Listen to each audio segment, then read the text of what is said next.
Тэрс бэлэн гомонго болоод бэлэн хоол хийж идэв. За guys, та хэд нэлийн ядарч байгаа бах. Би ч бас ядарч байна.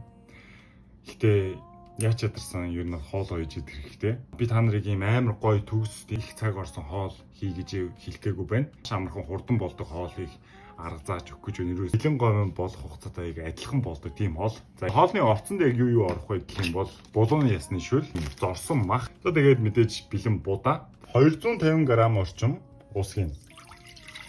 Булууны ясныхаа шүлийг хийн. Дурын булууны ясныхаа шүлийг сонгоод авчих болно. Махаа хийн.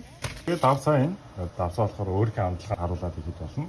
Хар перц мэдээж хийн. Хар перц идэж чаддаг бол хийх аргагүй. Будаага хийн.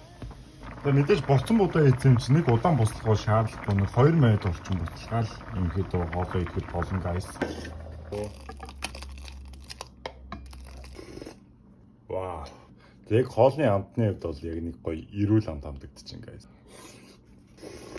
За guys, өнөөдөр